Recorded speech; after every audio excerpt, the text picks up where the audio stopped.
So, what in the world is actually happening with these cards? Make sure you guys smash the like and crap out of that subscribe button so you guys don't miss out on more OS content. Hilariously enough today, Protectcode Talker has actually become the centerpiece of huge price up peaks out here. Now, you gotta remember, Protectcode Talker literally says it's 2+ effect monsters to make it. Your opponent cannot target your Link 4 or higher monsters you control with card effects. Also, it can't be destroyed by battle, which is actually pretty cool, but I can't really imagine, you know, only Access Code Talker is going to be the one kind of bullying you out here. And if you control a Firewall Link monster quick effect, you can banish this Link monster from your graveyard, or banish Link monster from your graveyard whose combined Link ratings equal exactly 3. So pop one of those Malice monsters on out of there, and then guess what? We can special summon this from the graveyard, but it gets banished when it leaves the field. And you can only use that effect this card's name once per turn. So we're basically making a Link 3 to revive this other, basically use a Link 3 to revive Link 3, and I can trigger my Malice cards as like extenders to kind of put this on the field. And, you know, I think this is cute, but I'm not rushing out here to spend the price point that Protectcode Talker has kind of found itself in. It's kind of hilarious to me that people are like, hey, you know, you got to go buy a Protectcode Talker if you want to play this deck. The top listing is like $13 for this, which is actually insane. Otherwise, you're looking at this thing being a $6 card from, you know, Cyberstorm Access of all points. Who would have guessed that the former Firewall support would have started to gain a little bit of value out here, to say the least. So you're going to have to wait and see. I don't really think you necessarily want to be playing this card. I think it's a good card for sure. Don't get me wrong. But it's just when you're looking at the way that Malice plays, I just feel like you have so many other better options available to you in your card pool. But it's kind of hit or miss, I feel like, at this point in time. So congratulations, Protectcode Talker, you've done it. Deception. So this has been an interesting discussion. I've seen a few people going, hey, you know, why is Deception not being, why are people not fire selling this right now? You know, the card did have an initial down spike to about $30 as of filming this. To the people that are thinking that Deception is going to hit $10, that's realistically not going to happen for two reasons. One, the White Forest Azamina deck is 100% a very, very real deck going forward out here. Once we get Supreme Darkness touching down, you are going to see this card kind of spike back up in value. Now, don't even get me started on the splashability of this card. You have a lot of rogue decks out here that are going to look at Deception and they're going to go, huh, you know, this is really cool. One of my favorite examples to point out about how splashable that this package is look at Madolche for an example out here. You can actually tech this into Madolche, and then you can basically just Diabellstar, pitch something into the graveyard, depending on what you have to do. And then you can go down, set up the Wanted, do whatever, and then you can hollow Azamina into the negate, so that a rogue deck like that can actually play the game. I don't think a lot of people have given it a lot of time and consideration to actually going, hey, you know, Deception, you know, you saw OSS go and you just immediately thought to yourself, huh, you know, this card's now worthless. No.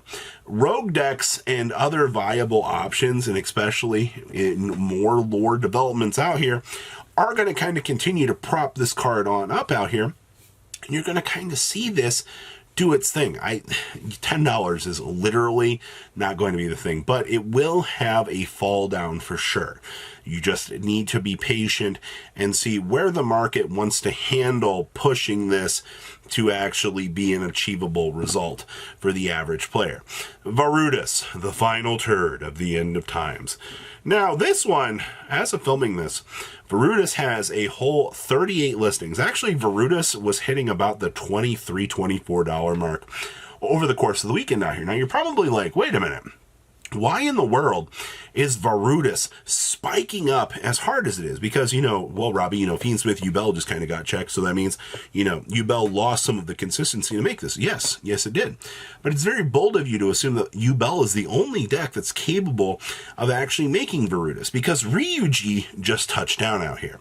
Because Ryu-Ge is existing in the course of the format right now, a lot more people are looking to Varudras right now as that pickup, and they're going, hey, you know, I can afford Ryu-Ge. Like, this deck is extremely cheap. Yes, people love cheap deck cores. There is no shock about that. But when you start to kind of look into the other pieces and things that you need out here, it's kind of where the oh shit button kind of starts to form. You're like, oh, okay, well, this is, you know, a Ryu-Ge core is very, very cheap. But, you know, if I want to play Ryu-Ge, suddenly, you know, you're looking at some of the extra deck stuff like Varudras. Varudras being the best rank option available for you for its leading class. I always want to make a card joke like that. But you have to consider that value that Varudras brings to that deck. So if you're looking at that price point and you're going, hey, you know, I can justify $20 for this because the rest of the Ryu-Ge deck core is literally $10, then that seems a little bit more viable. You can't really hate on people out here for wanting cheap Yu-Gi-Oh decks. Budget players do need a chance to actually play the game as well, and that's actually what's been going on. We've seen a lot of upwards pressure on Ryu-Ge because of this. Speaking of Ryu-Ge, so Ryu-Ge has been put into this very, very interesting position because on Friday night, you could buy Sousei Ryu-Ge Mistvas for $2 a piece. I saw quite a few people in my own Discord server going, hey, you know, like, I can pick up this core and I can play it. Yeah, you can, actually.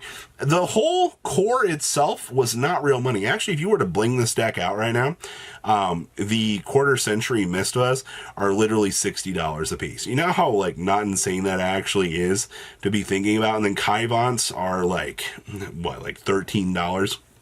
For some bling. So that's actually pretty incredible to be seeing out here. Also, to be fair, the Ryu-Ge deck has how much splashability? How much cool stuff can you actually throw into this? Well, the answer is a lot, actually. You have the Voiceless Voice, you have Dinosaur Synergy, you have Dynamorphia, which is one of the more popular OCG variants, and that's not even factoring for the things that haven't been explored yet. You know, you have so many ideas that you can play with this, and you're telling me that the Ryu-Ge core is going to cost you $12 without a Varudras? Obviously, now, if you have to pick up Varudras, like I said, you know, you're looking at that $30 price point, but splashability. Also, keep in mind that this deck has not gotten its extra line of support yet. You are at least 2 sets that are going to be injected into the Ryu-Ge stuff to actually make this deck stronger. So that's what, 2 to 4 new potential cards that this archetype is going to receive, and you're telling me a deck build deck is the cost of $10? That's because the rest of the deck is, or the rest of this is very heavy loaded. You have so many people out here that spend all their money on Malice and just open up cases. That's why the Ryu-Ge stuff is as cheap as it is. So, my honest opinion, the Ryu-Ge stuff is really, really cheap. You've down to about 30 listings for these, give or take, which is pretty interesting to say the least. Now, of course, last thing here is Fiendsmith. What in the world's been going on with this? So, Fiendsmith dodged a ban list. Everybody crapped their pants, started rushing out, spending all of this money because they already saw the splashability results of Fiendsmith. Congratulations. You know, we don't have the Lacrima fusion. It's going to make Rexstrom Tremende a little bit harder to make out here, but Fiendsmith in Paradise has been seeing some pretty major play in the TCG. All right. Now, honestly, I think the Fiendsmith deck itself has been one of the more major developments out of the TCG recently. We've been exploring all these options just to make this deck work. And it took one European YCS for this to be the development out here for people to go, hey, you know, Fiendsmith in Paradise is really broken. Maybe we should play this. And I'm not to say that Fiendsmith in Paradise didn't show up before all these events. It did every once in a while, but the way that people are utilizing this engine, it has changed so dramatically. And that's why you're seeing Lacrima now going up to a stupider price point than it ever actually was, which was kind of crazy to think about out here. That you've had all of these major shifts around just because Fiendsmith is the splashable package right now. All right, or your meta is being driven by Rizol with Fiendsmith directly behind it, going honk honk, I'm here, and then Lacrima's just got the shittiest grin on her face ever because you know she's literally just about to call Engraver her boyfriend up, and he's just about to pummel you into the ground. Welcome to School Bullying 101, isn't it great? Yu-Gi-Oh edition. What a format! So please, of course, tell me what you guys think about all of this stuff. You know, there's so much to be seeing out here, but just to go, hey, Deception should be cheaper.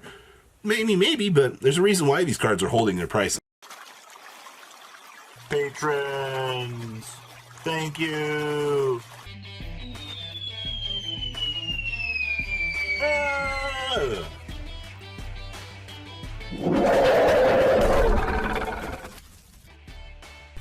Thank you so much for watching. Check out these other videos.